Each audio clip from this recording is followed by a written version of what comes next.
Cannabis or marijuana use is nothing new in our country, but more and more states have begun legalizing its sale and use, not just for medicinal purposes, but also for recreational use. And as a result, it's much more common for people to be much more open about the fact that they are regular users of cannabis. In this episode, I have a great and informative conversation with a registered dietitian who is a cannabis user herself and also works with a number of clients who use cannabis regularly. As a non-diet intuitive eating dietitian, she shares some excellent insight and advice about how to navigate eating while high, since cannabis can have a significant impact on, appetite, cravings, and the enjoyment of food. Now, if you're listening to this episode with kids around, just a little disclaimer here, our discussion approaches cannabis from a very neutral, positive perspective, much like you might hear a discussion about the use of alcohol. Now, if your family has a different approach to the topic of cannabis, you may want to save this one for later. I'm Jeff Ash, certified nutritionist, personal trainer, and intuitive eating coach, and you're listening to the Men's Intuition Podcast. All right, so today I have with us Leah Kern, who is an anti-dietitian and certified intuitive eating counselor who specializes in helping people heal their relationships with food and body. Her approach to coaching is firmly evidence-based, which I really appreciate, rooted in the health at every size and intuitive eating frameworks, which I also really appreciate. In her private practice, Leah teaches her clients to harness their body's innate wisdom to govern how they eat and live. Leah believes that the work involved with unraveling years of conditioning in diet culture and learning to come home to one's body is deeply spiritual work that she treats it as such. It is Leah's mission to help her clients make peace with food and body so that they can unlock their most aligned and fulfilling lives. So, without any further ado, here is Leah. Hi, Jeff. Thanks for having me. So excited to chat on your podcast this week. Yeah. We had a conversation on yours a couple of weeks ago, and so that was really good.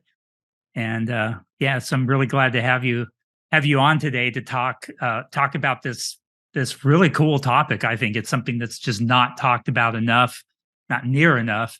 It's not really talked about at all. But I think it's one of those things that I think people tiptoe around it a little bit because of the nature of it. It's kind of a taboo subject in a lot of circles. And so I think it's going to be very good to talk about marijuana use and intuitive eating. But before we dive into that, why don't we hear a little bit about your story, your relationship with food, and how you and why you chose dietetics and how you got to this non-diet direction. Yeah. Definitely. Yeah. It's always nice to just kind of get oriented to a person and their story. So I'm happy to share. Mm-hmm. So I grew up fairly uninterrupted with my relationship with food and body until around high school. And I kind of in high school, there's one book I can really point to that kind of pushed the domino and catapulted me into what I look back and see as mostly orthorexic tendencies. So for folks listening, mostly that unhealthy obsession with health.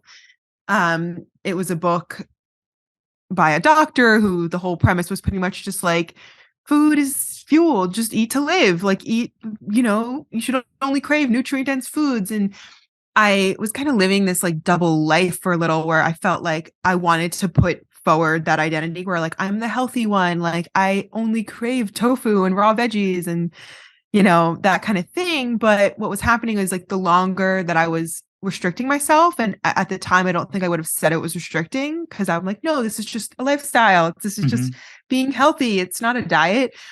But of course the subtext of that book is there are good foods and there are bad foods. You should not eat the bad foods and you should eat the good foods. So ultimately still diet.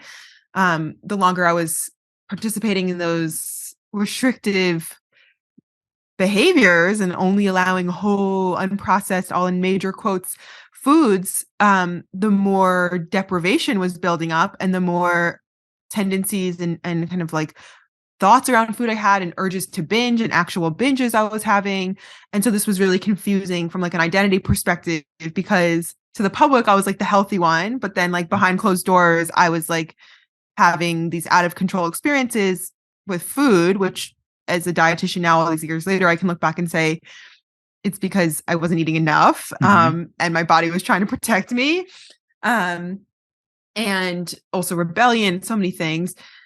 And so I kind of was existing in that kind of weird place where I was like, yeah, this is my identity. Yet I had a lot of shame about not being able to uphold that identity Yeah. all the time.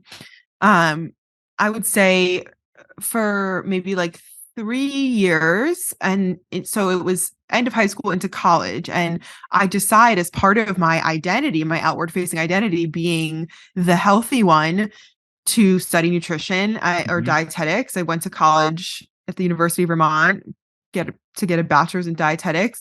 And I had a real, I would say, like part luck moment early on in my dietetics education when I was a freshman. Part of the curriculum was a class where different dietitians came and spoke to us about like the different kinds of things you could do in the field, because there's a very wide variety of roles a dietitian could have, from clinical to public health and food systems and all these things. So this one woman came in one week, and it's a day I'll never forget. I was listening to her speak, and she says, I am an intuitive eating dietitian. And I had never heard those words in that order before in my life, but I just knew like, this is important. Like, this is really important. And so I listened to her presentation, and then on the way back to my dorm, I stopped at the library, which was like crazy. I'd never stepped foot in the library before, and asked if they had the book Intuitive Eating, because she said, if you want to learn more, here's a book. They didn't, because it was like pre-intuitive eating being more common. And they're like, we can order it from another library and like it will be here in a few days. And so that's what they did. I was like, I don't know why, but I just like really, do that. Like, order this book for me. And then, I got the book eventually. I remember like totally just devouring it in my little college dorm in my top bunk bed. And it was just the most like seen and validated I'd ever felt, because I didn't even know that what I was struggling with was a problem, because it would have been so praised. And I just didn't realize that I was experiencing disordered eating.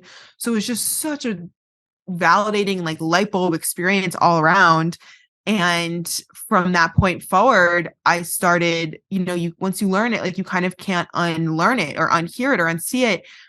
And so that just catapulted me forward into adopting an intuitive eating lifestyle for myself, which obviously wasn't just like snapping my fingers. It took time and unlearning, and it was a process.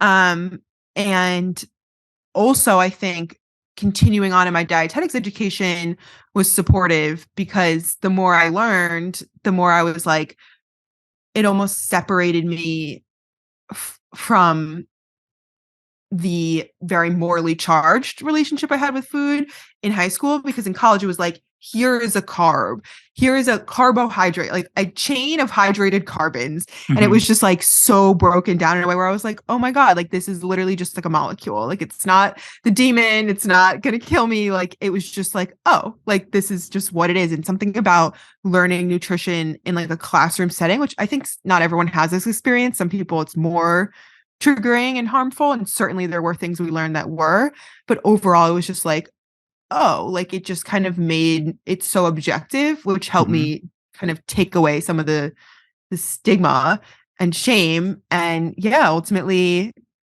became an intuitive eater, and it changed my life. And I wanted more people to experience what I experienced, which is several years later, once I became a dietitian, after undergrad, the internship, all the stuff, the tests, I felt so strongly called, like, this is the work I wanted to do in my career. Yeah. That's a similar kind of a thing that you hear from a lot of people who make that transition. This is eye-opening. You can't unsee it once you've seen it, kind of thing. I think that was the case for me also, because I started off with a typical nutrition education background and that kind of a thing, where you learn all of the things that are related. Usually the end result is that controlling your body size and shape and that kind of thing, or, as you pointed out, the food being this fuel, and in some cases even thought of almost as a medicine where it's like this one's a bad one for you, and this one you need this amount, that amount, and once you start to get away from that and get into the impact that food has on the person, on the human being, then it really is hard to go back to that other thing, because you just see how powerful it is when we truly look at how food hits interacts with us and it impacts us as a whole person. Absolutely. Yeah, well, why don't we just dive right into the topic that we had, because that was a Yeah. great intro. That gave us a good picture of kind of where you came from. And our topic is cannabis use. And I thought this was a really interesting thing when I saw you talking about it. I know you covered it on your podcast, Mhm. and I know you've written on it also. And so I'll have info for how to find all that stuff too Mhm. at the end. But yeah, how I Googled intuitive eating and cannabis use, and I didn't find much on it. Found even less than there was on intuitive eating for men, which is surprising. So, Difficult. Yeah. yeah, but you came up, your article came up, which was interesting. And so, tell us why this is an important topic and why you think more professionals aren't talking about it. Yeah, it's an important topic for many reasons.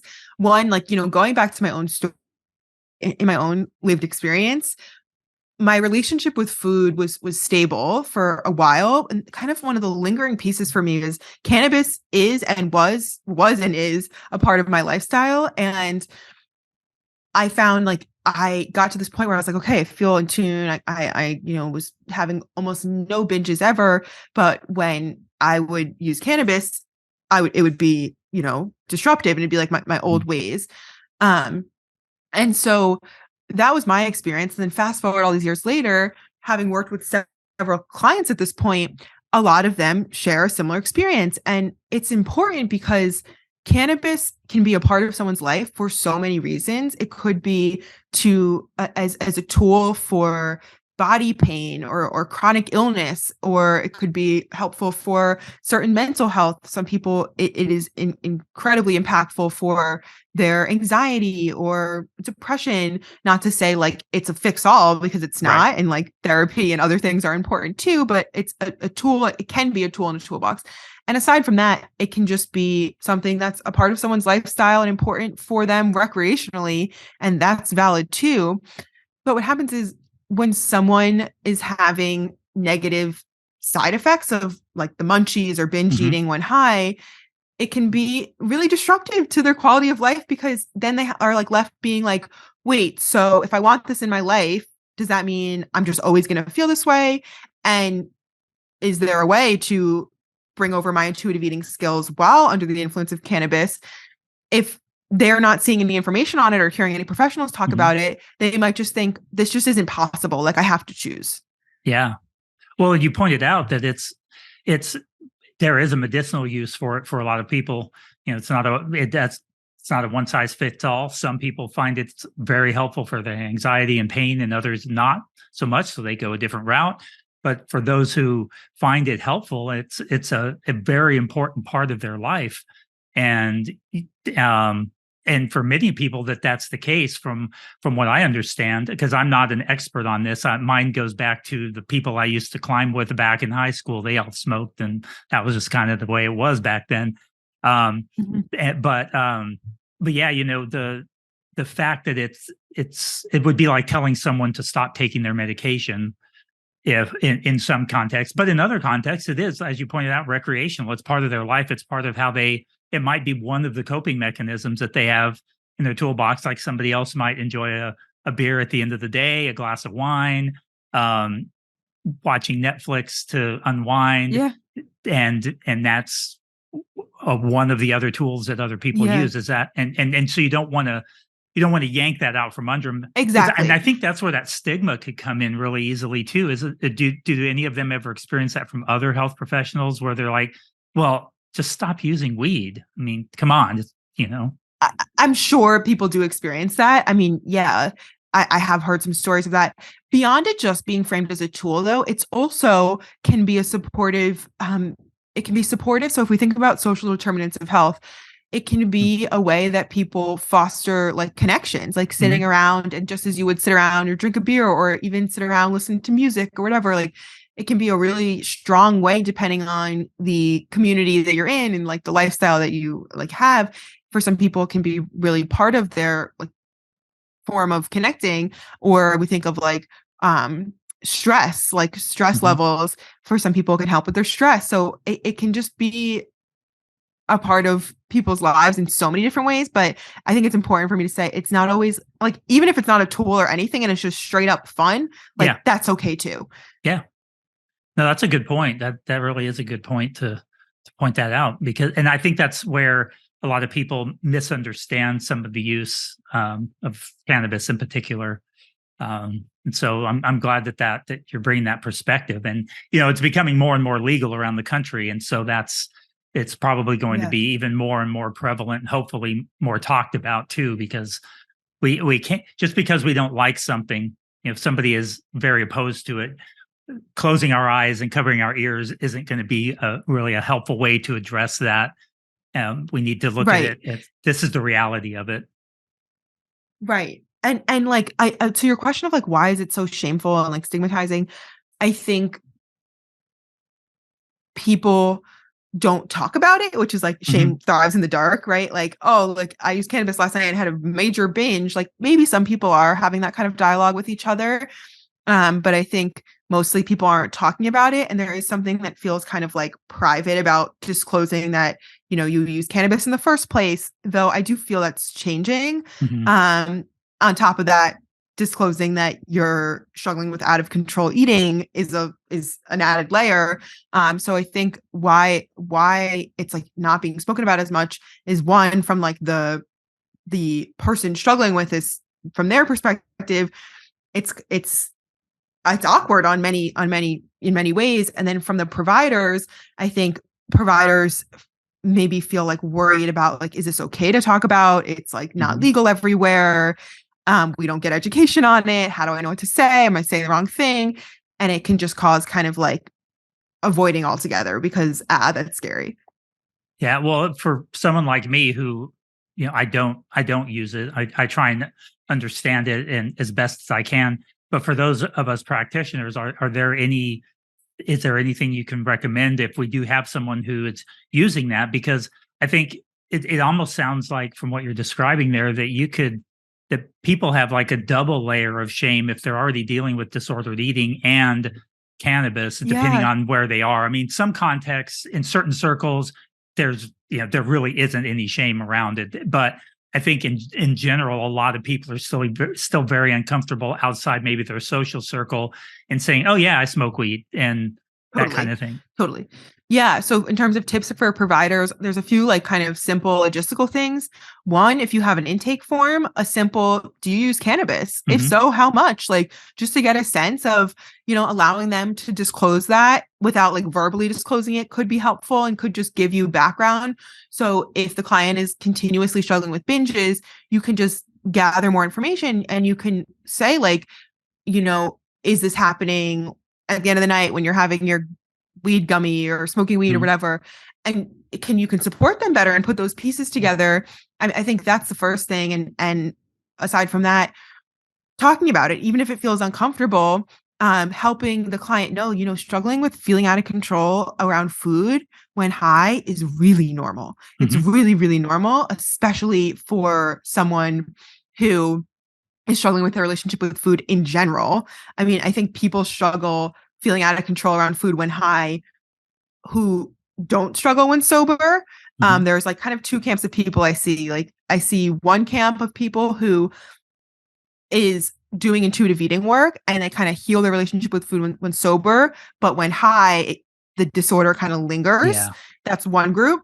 And we can talk about the group separately. The other would be the person who says, I don't struggle with my relationship with food at all, but when I'm high, that's another story. Shit hits the fan, or things go crazy.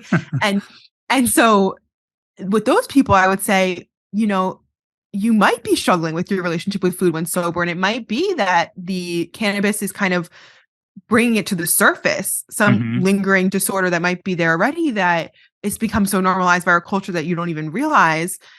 So depending like which camp the client falls into, I mean, I think in either situation, it would be important to let them know that they're not alone. And the intake form piece thing too, I think those are just kind of two simple steps that could help them feel kind of bring the shame from a dark hidden place to just kind of air it out.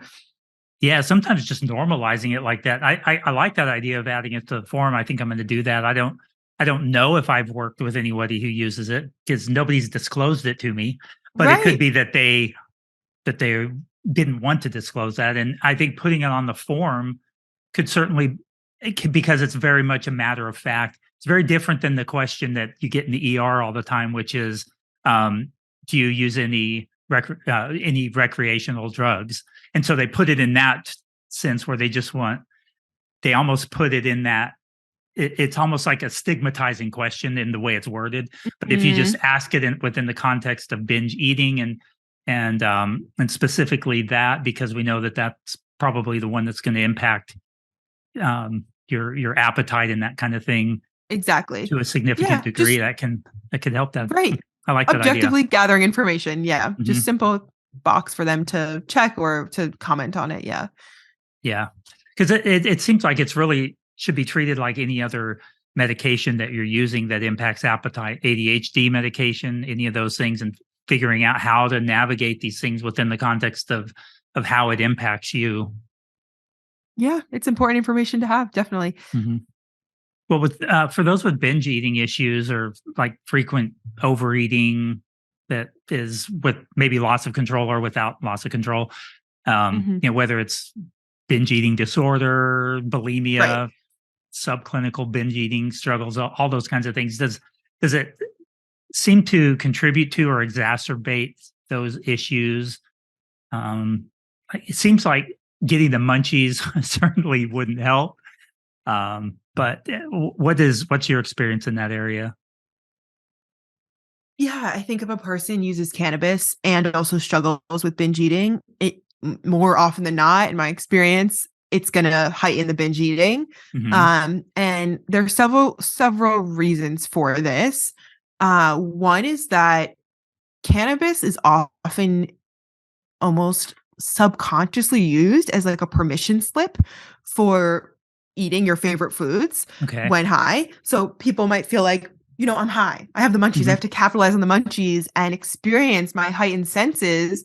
And so that might not even be something a person is aware that they're doing, but they oftentimes they see people reserving their favorite foods, like munchy foods, whatever that means to you, Hmm. for when they're high, which sets up a deprivation, really, that sets up the signal to your brain that, hey, these foods are only allowed when we're high, which of course will make a person binge on them because you want to Right. capitalize on, oh my God, I'm allowed right now. Let me eat them while I can. So if and it depends, like, on the person, what's the main driving force. But if this is part of the equation, then I would really recommend taking the foods that you're noticing you're binging on when high, your munchy foods, and incorporating them when you're sober too, to help take them off that pedestal and normalize and signal to your brain, like, you don't have to go gorge yourself, go crazy on these foods when high because they're always allowed. Oh, I like that. That's a good point. So is that some of the specific work that you might do with a client who's struggling with that is actually encourage them to eat it outside of that Exactly. time in addition to it. Right. I might have them make a list and say, list out the foods that you're noticing you're binging on when high. And then I might ask, like, do you eat these foods when you're not high? And most of them will be like, no, because they're like shameful, hidden for, you Hmm. know, and if they do say, yes, I eat them when I'm not high, then it's about exploring, like, is it truly unconditional, or is it like you can only have a little, or, those Hmm. kind of mental restrictions. And then assigning them, like, can you incorporate it during the day and with regular meals instead of it being this like special thing on a pedestal that's only for the munchies. Yeah. Yeah, that makes a lot of sense to normalize it in that way. So because the thing when you're high, you still have your faculties. It's not like you're Totally. completely out of control. I mean, Totally. Yeah. going back to my days of rock climbing, we're climbing extremely difficult climbs, and a lot of times I was climbing with people who were high while we were Yeah. climbing, and they were perfectly Right. capable of being safe and engaged in it and climbing at Exactly. an extremely high level and all of that kind of thing. Yeah, it's very different than alcohol in that way. It's Hmm. it's not doesn't like slow reaction time and these kind of things. I mean, also I'm not like a professional on weed in any Hmm. sense. It's just I have lived experience and a lot of experience working with clients who struggle with this. So I mean, maybe for some it might impair their Right. certain aspects, but I think for a lot of people it actually makes them focus more and like be more tuned in and attuned. So it certainly is not like you know you have your faculties about you. Right. Yeah, you're not going into it completely out of control. So that it sounds that's what's cool with this is that you've found a way to really address that and help them to understand that yes, you can navigate this if this is something that's important to be a part of your life, regardless of what the reason is, whether it's for social, medicinal, whatever the reason is. That's not my business what your reason is for it, but whatever you've chosen, your reasons for that are can still be supported using intuitive Exactly. eating. Right. And there's something else that I think is really important to bring up here. So with the, taking the high foods off the pedestal, allowing them all times, like that's a great strategy and a great tip. And some people listening to this who do use cannabis would say like, no, but it just tastes better because Mm. an effect of cannabis is heightened senses when eating that food when high. And that is totally, totally valid. And a tip I like to provide there is like, okay, so it tastes better when high. Yes. Like we know chemically senses are heightened when high. However, like, is it still pleasurable if you have gone past the point of physical comfort in your body? If you're Mm. now starting to feel ill because you were chasing that like heightened pleasure sense. Hmm. And, most people are able to say like, no, it crosses from pleasant to unpleasant Hmm. in that moment. And so kind of just drawing that out for someone and helping them see like, okay, you wanted to eat while high with the intention of it's fun to Hmm. experience heightened senses and pleasurable. However, is it still pleasurable when you get past a certain point of fullness? Yeah, I like that. I mean, we do that with clients as we're exploring just general satisfaction. Is it more satisfying if you continue to eat more of that and being mindful of that aspect of it and whether it is actually more enjoyable. And you often find out, well, no, it actually was better when I only ate 2 cookies instead of 4. It kind of became less. It was starting to taste sort of it's like way too sweet or I was starting to feel like just kind of tired of it, but I didn't give myself a chance to connect with it. Exactly. Exactly. And so for the person who's like, I think it's an Elise Resch thing that whole like sadness of saying enough in intuitive Mhm. eating. Have you heard that phrase? Yeah. It, like with the real sadness and grief that could come with like, oh, I noticed that I am full and it is Mhm. getting less satisfying, but I'm sad. Like it was fun to eat Right. these cookies and experience them while high. So I like to just like call that out and like that sadness is valid and it's like it's not dramatic, it's not crazy that you're like Mhm. mourning like stopping eating. Right. And what I like in the context of cannabis, I like to say like your sense of taste is only one sense. We Mhm. forget that we have other senses that are also heightened when high. So I like to like remind people if they're wanting to experience heightened senses when high, but they're physically full, they can still experience heightened senses. It might be from holding a cup of tea and feeling like the sense of touch and warmth. Mm. It could be from a hot bath or massaging, self massage or massage gun, massage chair, exchanging massages with a partner, like intimate pleasure, music, dancing, like the sense of sound and like movement in your body. Like there's so many other ways that you can get to connect to your heightened senses, and food is just one. Yeah, it really sounds like kind of like what we do when we're talking through emotional eating, where we're not saying don't eat emotionally. We're saying let's find some other ways that you could cope with those emotions, other ways that you can, food's one way to cope with that, or food's one way to enjoy this particular situation or this event or something. But what are some other things that you can do? In fact, I was just before we got on here, I was writing up a note to a client about talking to their child about that, like exploring that. What is it about this that you enjoy, and what are some other things that you could find enjoyable in these kinds of situations? Also, this food is playful and fun. What are some other things that are playful and fun? And so it seems like you Totally. could do that same kind of thing with this, where it's it seems like it'd be very easy to use food as the primary thing that you use to get Totally. to experience those heightened senses, but helping them to see that there's so much more that they could do and experience that's Right. going to take them into a whole new heights of probably enjoyment anyway. Right. And in our culture, people talk about the munchies. Like it's such a thing. So of course that's like the thing that people think about doing when high, and just, reminding someone that yeah, that is one sense and it's pleasurable, and there are other senses. That's another one of my favorite kind of like unconventional tips Mhm. around navigating cannabis use and munchies.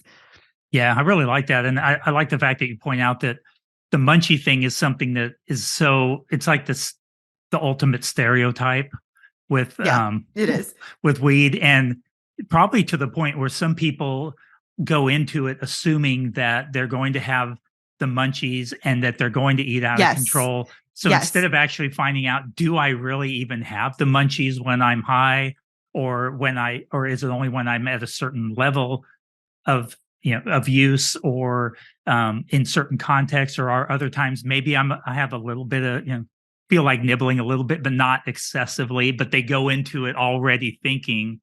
And so I could see how that could be really easy to just like bring that into existence when it wasn't even there to Right. begin with. Exactly. And this is where that using getting high as a permission slip phenomenon kind of comes in, of Mhm. like, I'm high, I'm supposed to eat. Like I'm like, it's kind of just such a cultural expectation that you don't even consider, wait, like, do I even actually want this right now?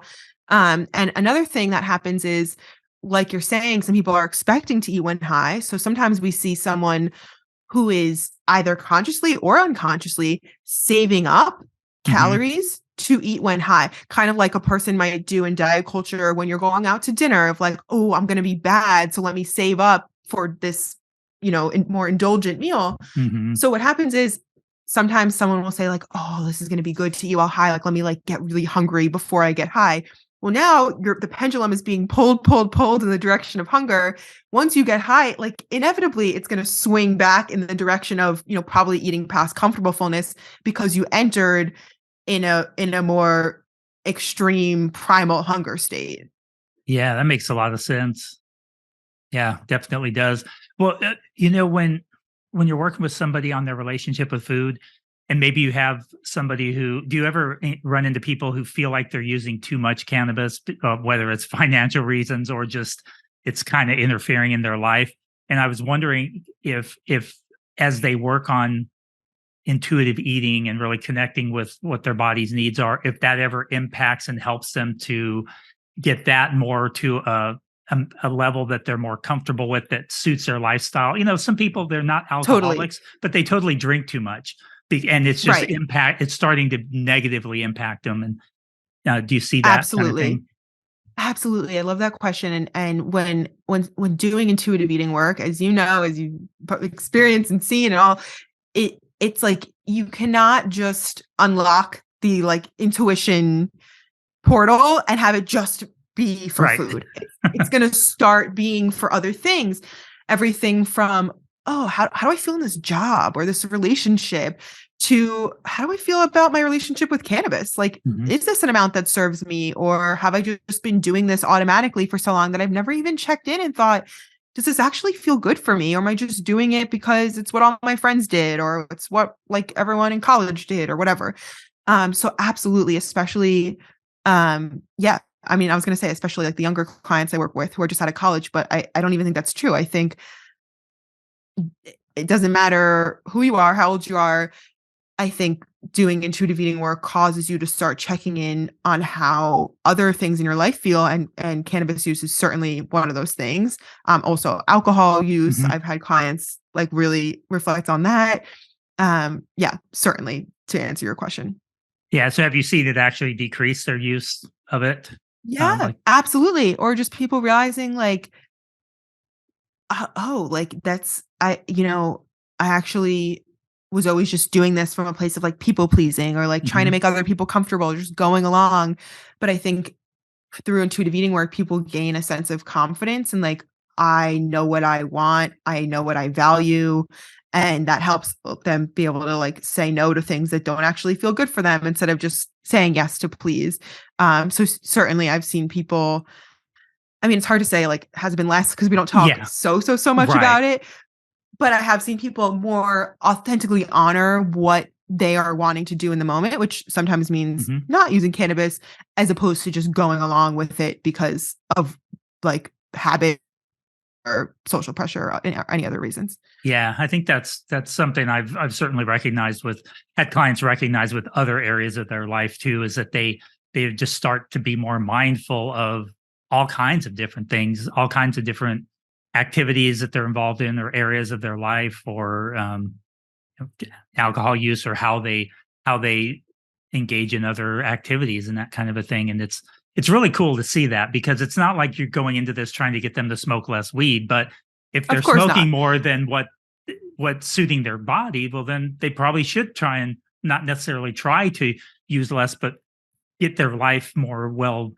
balanced, I guess. It's a weird thing to talk about with because you talking about intuitive eating and how it's like, sometimes it ends up in you lose weight, sometimes you gain weight, sometimes you stay the same, Right. and all of these kinds of things. And it's like you're not really trying to do any of those intentionally. You're trying to get all of that stuff under the surface in order so that you're doing what seems to serve you and your body, your unique body, the best. And whether that's with the amount of cannabis you're using, or other medications, or alcohol, or and food, all of that, there's a lot of parallels there. Exactly. Yeah. And something I want to add too is for someone who's newer on their intuitive eating journey, something I'd like to suggest, and if you're a cannabis user, it could be really helpful to either put cannabis on the back burner for a little bit and knowing like this is not forever. I would never recommend that you have to stop cannabis forever because as we spoke about, it could be a part of your lifestyle Hmm. for many different valid reasons. But I think it can be pretty discouraging in the beginning if you're trying to heal your relationship with food and also using a lot of cannabis that could cause you to binge Hmm. because you're just like trying to make progress and you have an extra hurdle in the situation. So I often recommend to someone, is it possible to either decrease the amount or to put it on the back burner just for a little bit until we get the ball rolling and we Hmm. can build some momentum with intuitive eating. Because at the end of the day, it is a drug and it does alter your sense perception, which is something that can interfere with, sensing your cues. For some people, it actually helps them have more interoceptive awareness. Hmm. Um, but usually, if it helps them, that's something that they discover down the road. And in the beginning, it's useful to work on that reconnection with body cues in a sober state. Yeah, that makes a lot of sense. Yeah, I could definitely see how that would be the case. So that seems like really good advice. It kind of parallels some of the other things that we talk about with clients, where maybe they'll put exercise on the back burner for a while because it's something that is complicating what they're trying to work on, Exactly. kind of the main stuff that they're trying to work on. It's and so they might put that on the back burner, or the type, not that they completely quit moving, but maybe they change things up a little bit for a period of time, or make other changes in other areas so that they can kind of focus their attention on that and other stuff to address it more Yeah. effectively. But yeah, that makes a lot of sense. Well, what are some practical ways? I know you wrote a really good blog post that had several kind of real practical ways that users can really prevent binging and overeating. I know we talked about some of them, but maybe as we kind of wrap up, we could maybe put Totally. them in like a nice little summary kind Yeah. of a I'd love thing. to do that. Yeah. Absolutely. Great question and important for anyone listening to be able to walk away with practical reasons. Hmm. Um, First, like we said, if you're new to intuitive eating, maybe put cannabis on the back burner in the beginning just to build that momentum and so you don't get discouraged from, intuitive eating. The second would be checking in. Are you using smoking weed as a permission slip to eat your favorite foods? If you are, can you start incorporating some of those favorite foods, munchy foods, once sober as well? Um, Another powerful one that we haven't mentioned yet is getting clear on your intention behind cannabis use. I did this with a client once who was a cannabis user, and she was like, oh, my intention is, she knew right away. She's like, my intention is to relax. It helps me relax. She was a high strung person, stressful job, and using gummies, mostly on weekends was a helpful way for her to relax. So she thought, right? Mm-hmm. And then we upon reflecting, she was like, oh my God, it's actually so not relaxing for me when I eat, when I'm high, because I just start to spiral. Like, was that the wrong thing? Should I have this? Like, Mm-hmm. should I stop now? Should I go from sweet to savory back to sweet? Like, there's just so much kind of chatter about it. So for her, she realized, oh, okay, because my intention for using cannabis when is to relax, eating while high is actually not supportive of my intention. So she would just started going into the experience having already eaten because it was what she realized would be best given her specific intention for cannabis use. Mm-hmm. So getting really clear on what is my intention. If your intention is recreation or just play or connection, just so you can be continuously checking in, am I meeting that intention, or is eating while high causing barriers to me being able to stay present with the intention? I love that one. That sounds, yeah, that just sounds so practical and so almost obvious, but yet it's so easy to see that how you could Exactly. miss that. Yeah, just being clear on and defining that because, yeah, I mean, if your purpose is to relax and you end up not relaxing, and then it's making it worse. So, Right. And sometimes you just need that question of what's my intention to be able to see, oh, like, mhm, what am I doing? I'm not even, yeah.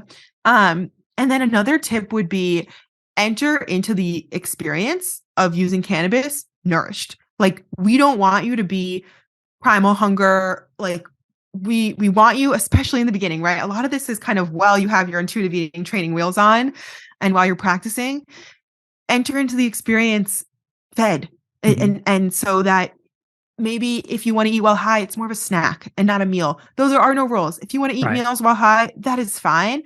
This is for the person who's struggling to manage binge eating while high. These are Mhm. helpful tips that some of these tips you might be able to outgrow as you become more of an advanced intuitive eater. Yeah. But entering into the eating or to the cannabis experience nourished is really helpful, just so you know, like, okay, like, one, that could mean you maybe don't even eat while high, which could save you a lot of drama and chaos in your brain. Or Mhm. it could mean that if you do eat while high, it's not coming from that primal hunger place where you're more likely to compensate by overeating. It's already hard enough when you are completely sober, completely Yes. relaxed, had a great day, no negative emotions, just kind of like this is just a normal day. I feel great. I'm having a good body image day, all the things. And Yeah. then you forgot to eat, your primal hunger, and you just go into a meal. Right. It's hard enough when everything's perfect to eat in a way to not like feel like you just have to shovel the food in, much less having something else in addition driving that even further. So yeah, that's I can see how that would be so helpful. Yeah. Yeah. Exactly. Exactly. Um, a few other tips here. I just pulled up the blog post to make sure I'm not missing anything. One would be to check in with your internal dialogue. Like, are you, like you were saying, because it's such a cultural thing, are you like setting yourself up to always eat while high and not even consider, like, is this actually what I want to do? Is your internal dialogue of like something like, oh, I'm high, I have the munchies, like I have to eat, like I have to capitalize on this? I think another kind of obvious thing that a lot of people, we're not made to reflect on our internal dialogue very often in life. So it can be just a small kind of helpful thing to understand. Are you setting yourself up for binging while high because of the way that you're framing cannabis? Hmm. Yeah, that makes a lot of sense. And then the other one, which we said already, is experiment with other ways of experiencing heightened senses. So remembering food isn't the only way to experience heightened senses, hot bath, massage, music, dance. There's so many other ways to tap into that. And then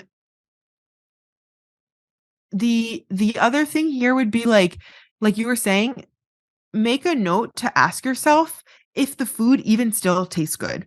That can be really helpful in intuitive eating in general. Mm-hmm. And importantly, if it doesn't, and you're realizing I'm getting full, giving yourself space to honor that sadness of like, oh, it's kind of sad. Like it's so fun eating this food in general, and it's even more fun when I'm high with the munchies. And allowing yourself to feel sad. It's okay to feel sad, honoring the sadness and knowing like it will pass. It's okay. It will probably last all of a few minutes, whereas eating past comfortable fullness will probably last the rest of the night and potentially even into the next day. Yeah. No, that makes a lot of sense. That's so helpful. And when you have that permission to eat it at any time, that really helps, because that you can go into that, acknowledge the sadness and say, but you know what? I can have it tomorrow if I want, or I can have it the next time I'm high.